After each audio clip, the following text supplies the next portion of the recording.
బాలకృష్ణ గారి డైలాగ్ చెప్తాను.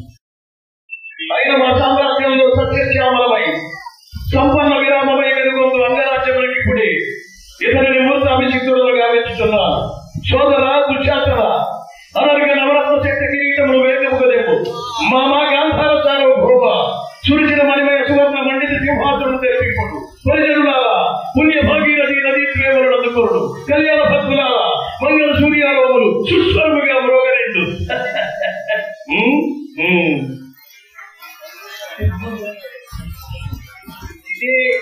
ఇదే డైలాగ్ ని ఇప్పుడు వచ్చి బీజేపీలో ఎవరు కూడా వాయిస్ చేస్తున్నారు.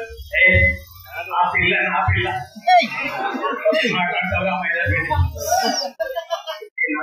గురించి మాట్లాడాలా ఈ ఏం మాట్లాడు ఇంకా ఇంత డైలాగ్ ఇట్లాంటి డైలాగ్ మాట్లాడితే ఎట్లుంటది. సామ్రాజ్యాల్లో ఎవడో ఎక్కకూడదు కాదు ఇట్లాంటి ఎక్కువ ఉన్నాయి. ఎవరు డైలాగ్ వాళ్ళే చెప్పాలి. మిమిక్రీ రమేష్ మిమిక్రీ చేయాలి. మా గద్దరాన్ని ఉన్నాడు. గద్దరాన్ని గుర్తు చేసుకోవాలి ఈ సందర్భంగా.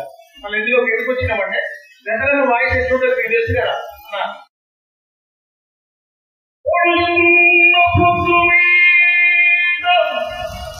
నడుస్తున్న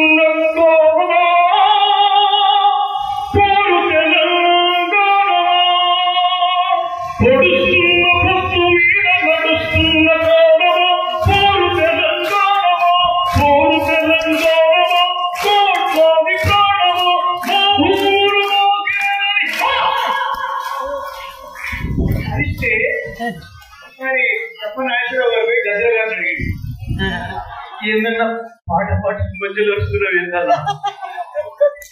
ఆయన మీరు గద్దర్ గారు ఎవరైనా నిద్రపోయేటోళ్ళుంటే లేస్తారు కాదు అందుకని ఈ అరుపులు అందుకు. జానపద గాయకుడైతే పాట పాడేటప్పుడు మీ అరుగుర్రాలు మా అరుగుర్రాలు 12 గుర్రాల పగ్గిపోతుంది పగ్గిల మీద బిడ్డపోతుంది ఇప్పుడు ఊరందరినీ లేపుతాడు. ఎందుకంటే మళ్ళీ వచ్చి సగం మళ్ళీ చూడాలి అమ్ముడు పోకపోతే. ఇక్కడి హాస్యంగా మిమిక్రీలు ఎన్ని రకాలైనా చెప్పొచ్చు. ఇప్పటి వరకు బాగుంది అనిపిస్తే హృదయ స్పందన చెప్పడం ద్వారా జీవితానికి